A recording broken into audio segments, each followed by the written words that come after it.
दोस्तों आज की इस वीडियो में हम लोग चक्रवृद्धि ब्याज निकालना सीखेंगे, वो भी बहुत ही आसान तरीके से।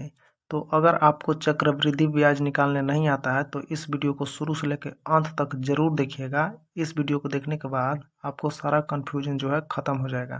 तो यहाँ पर मैंने दो सवालों को लिया है, एक को तो मैं हल करूंगा इस वीडियो में और इस सवाल को आप हल करेंगे, बनाएंगे।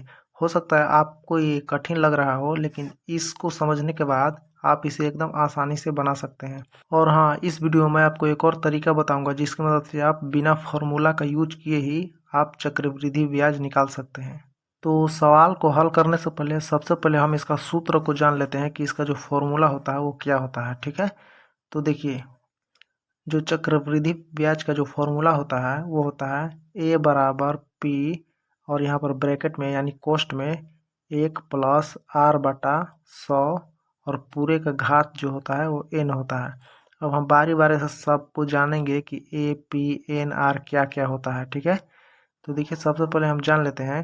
देखिए, चक्रवृद्धि ब्याज निकालने के लिए ए में से पी को माइनस करते हैं यानी घटाते हैं। तो जान लेते हैं ए क्या होता है। तो ए होता है मिश्र धन, और ए को और मिश्र धन को ए से दिखाया जाता है। ठीक है, क्योंकि अंग्रेजी में इसे अमाउंट बोला जाता है, तो इसका शुरू का जो अक्षर है यहाँ पर ए है। उसी प्रकार से पी मतलब होता है मूलधन, इंग्लिश में इसे प्रिंसिपल कहते हैं, और यहाँ पर पी जो है वही यहाँ पर दर्शाया जाता है। और आर का मतलब होता है दर, इंग्लिश में इसे रेट कहते हैं। और एन जो है यहाँ पर ये है समय, ये समय को दिखाता है, जैसे 1 साल 2 साल जो भी हमें दिया होता है। और चक्रवृद्धि ब्याज को इंग्लिश में कहते हैं कंपाउंड इंटरेस्ट। और देखिए इसका बड़ा अक्षर, इसका शुरू वाला अक्षर सी और यहाँ पर आई, तो इसे शॉर्ट में हम लोग सी आई से दिखाते हैं।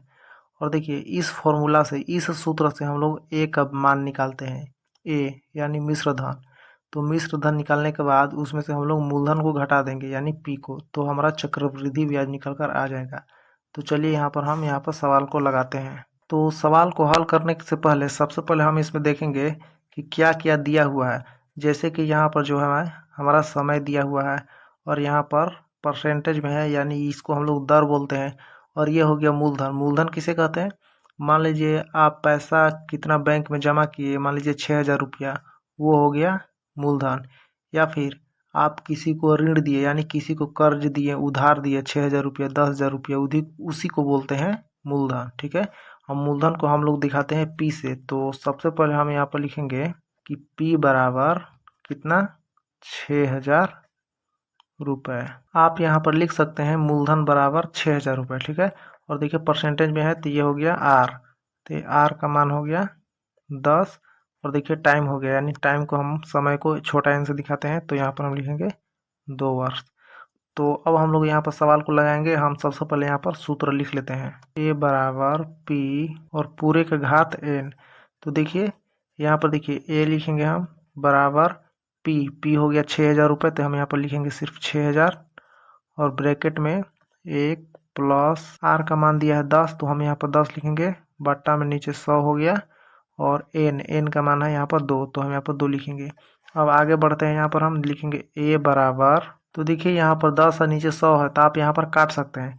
आप ना भी काटेंगे तो डायरेक्ट यहाँ पर एलसीएम ले सकते हैं, आपका आंसर बराबर आएगा। लेकिन अगर आप काट लेते हैं यहाँ पर तो सवाल जो है आसान हो जाएगा। मान लीजिए यहाँ पर है 1 + 2/4, तो यहाँ से हम काट लेते हैं। देखिए 2 दूना 4 कट जाएगा। आप काट के बनाइए तो भी उतना ही आएगा, नहीं काट के बनाएंगे तो भी उतना ही आएगा, लेकिन काट लेंगे तो आसान हो जाएगा। ठीक है, तो 0 से 0 हम काट लेंगे, तो यहाँ पर कितना बचेगा, 1 प्लस ऊपर बचा 1 और नीचे बचा 10 और इसका घात 2।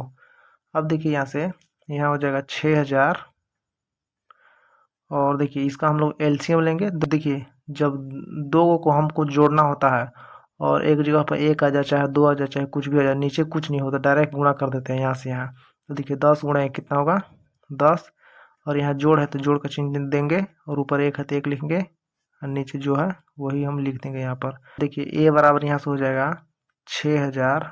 अब देखिए यहाँ हो जाएगा 10 और 1 11/10, घात 2, घात 2 है तो इसको हम लोग स्क्वायर बोल सकते हैं यानी वर्ग। तो देखिए अगर मान लीजिए यहाँ पर 2 का वर्ग है तो इसको हम लोग कैसे लिखते हैं, 2 गुणा 2। अगर यहाँ पर 3 का वर्ग है तो 3 को 2 बार लिखते हैं, 3 गुणा 3। तो उसी प्रकार से हम यहाँ पर लिख देंगे ए बराबर 6000 गुणा यहाँ पर लिख देंगे 11/10, 2 बार लिख देंगे 11/10। अगर यहाँ पर 3 रहता तो हम 3 बार लिखते 11/10। अब यहाँ पर काटना होता है, तो देखिए ये ऊपर होता है, ठीक है, और ये नीचे, तो ऊपर नीचे हम लोग काट सकते हैं। तो देखिए यहाँ पर 1 0 से 1 0 कट जाएगा और नीचे से 1 0 से 1 0 कट जाएगा। अब जब नहीं कटेगा तो ऊपर का ऊपर से हम लोग गुणा कर देंगे। तो देखिए ए बराबर आ जाएगा यहाँ से, यहाँ कितना है 60 गुणा 11 गुणा 11, तो ये आ जाएगा 7260। ये रुपया में आ जाएगा क्योंकि यहाँ पर हमारा मूलधन जो था वो रुपया में था, ठीक है। तो देखिए हमारा जो ए आएगा यानी मिश्र धन आएगा वो मूलधन से जो है यानी पी से हमेशा बड़ा होगा। तो हम जानते हैं चक्रवृद्धि ब्याज हम कैसे निकालते हैं, तो हम यहाँ पर लिखेंगे ब्याज बराबर ए माइनस पी। तो देखिए ए का मान आया है यहाँ पर कितना आया है 7260, यहाँ पर माइनस करेंगे, और जो हमारा मूलधन कितना था पी 6000 रुपये था, तो 6000 इसमें से हम घटा देंगे तो ये आ जाएगा 1260। यही हो जाएगा इसका कंपाउंड इंटरेस्ट यानी चक्रवृद्धि ब्याज। तो चलिए अब देखते हैं बिना सूत्र का, बिना फॉर्मूला का चक्रवृद्धि ब्याज कैसे निकाला जाता है। तो देखिए यहाँ पर क्या बोला गया है 6000 का 10%। तो सबसे पहले आपको निकालना है 6000 का 10%। अब प्रतिशत का मतलब होता है नीचे 100। अब देखिए 2 0 से 2 0 आपको काट देना है, तो यहाँ पर कितना होगा 6 गुणा 10, 600 हो जाएगा। मैं आपको एक बात बता दूं कि चक्रवृद्धि ब्याज और साधारण ब्याज पहला साल का जो होता है यानी 1 साल का वो जो बराबर होता है। चक्रवृद्धि ब्याज और साधारण ब्याज पहला साल में बराबर होता है, ठीक है। जो चक्रवृद्धि ब्याज होता है वो दूसरा साल से लगना चालू हो जाता है और बढ़ते जाता है, ठीक है। तो देखिए पहला साल में देखिए 600 हो जाएगा, तो पहला साल का हो गया 600, तो एक लाइन खींचना है और दूसरा साल में 2 लाइन आपको खींच लेना है इस प्रकार से, ठीक है। तो देखिए 600, तो फिर दूसरा साल में भी 600 होगा, और देखिए दूसरा साल से चक्रवृद्धि ब्याज लगना चालू हो जाएगा इस 600 पे।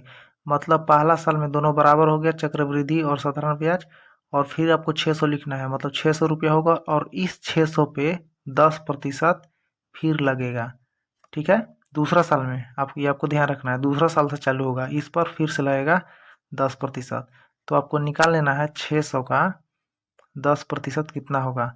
तो ये 2 0 से 2 0 कटा और 10 गुणा 6 ये हो जाएगा 60। तो आपको यहाँ पर लिखना है 60। अब ये हो गया टोटल चक्रवृद्धि ब्याज जो आपको सबको जोड़ लेना है। तो देखिए 600 और 600 कितना हो गया 1200, और इसको आपको जोड़ना है, ये हो गया 60, तो ये हो जाएगा 1260। यही हो जाएगा चक्रवृद्धि ब्याज जो कि हमारा यहाँ पर आया है, आप लोग यहाँ से देख सकते हैं यहाँ पर आया हुआ है। तो उम्मीद करते हैं आपको समझ में आ गया होगा, तो अपने दोस्तों के साथ ज़रूर शेयर करें। और हाँ, इस सवाल का जवाब आप कमेंट बॉक्स में ज़रूर बताइएगा, ये आपके लिए है, तभी तो मुझे पता चलेगा कि जो मैं आपको बता रहा हूँ वो आपको समझ में आ रहा है।